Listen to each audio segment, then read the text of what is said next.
Olá, bem-vindo, bem-vinda.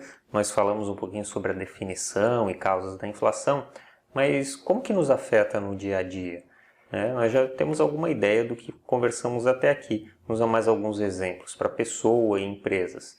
Quando eu calculo taxas reais de juros e de rendimentos, qual a taxa real de juros no Brasil? É aquele exemplo que eu tinha dado da valorização de um imóvel, né? O meu imóvel ele dobrou de preço em 5 anos. Ok, mas quanto que foi a inflação? Será que você conseguiu realmente aumentar o seu poder de compra? Outra situação, correção de dívidas. Eu tenho financiamento imobiliário, eu posso ter uma revisão judicial de um contrato e isso tudo pode ser corrigido pela inflação.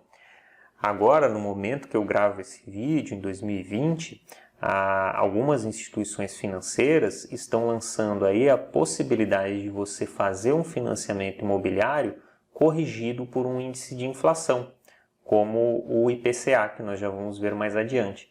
Mas era um tipo de oferta que não existia anteriormente.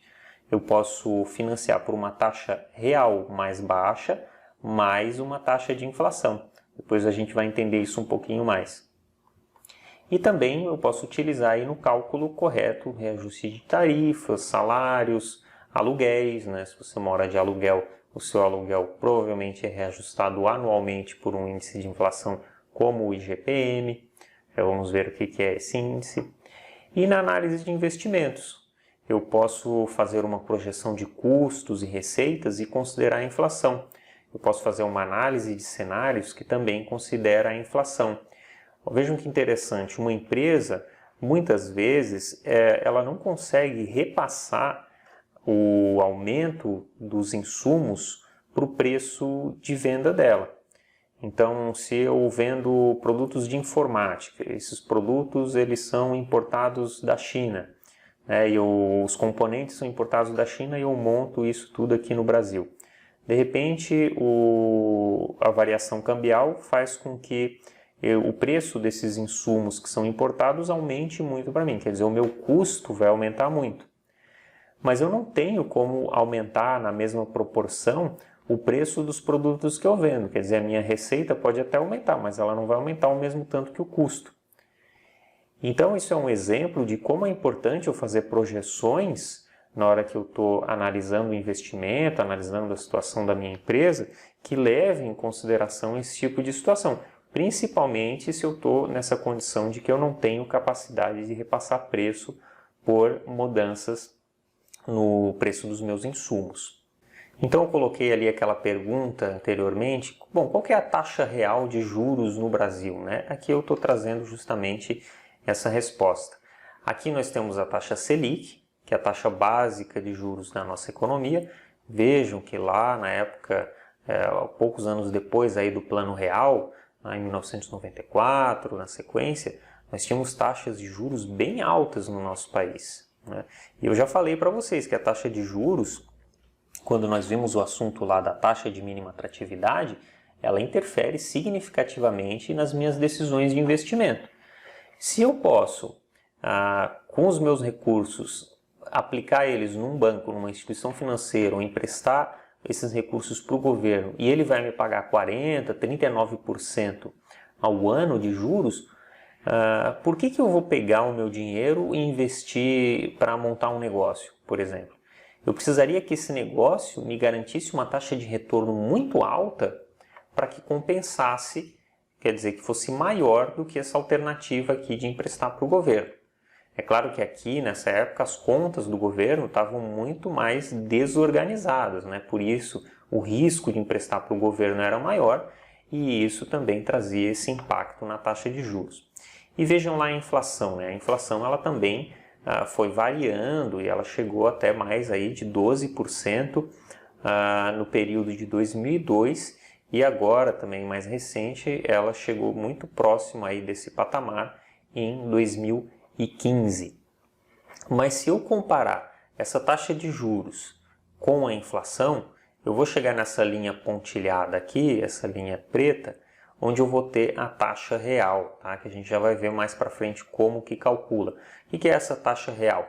Grosso modo, é a taxa Selic, ou a taxa básica de juros, menos a inflação. A conta não é essa, tá? Um menos o outro. Depois a gente vai ver. Mas a lógica é essa aí, você tirar a inflação da taxa de juros que você tem.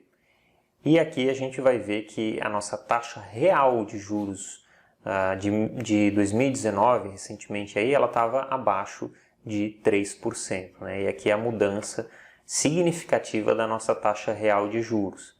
Então, se a nossa taxa real de juros hoje está na faixa de 3, 4%, isso significa que muitas pessoas que antes tinham recursos disponíveis para investir e não queriam tomar risco, quer dizer, elas deixavam dinheiro lá, emprestavam dinheiro para o governo, elas agora passam a estar mais interessadas em tomar risco, porque a taxa que elas recebem emprestando para o governo acaba sendo muito pequena.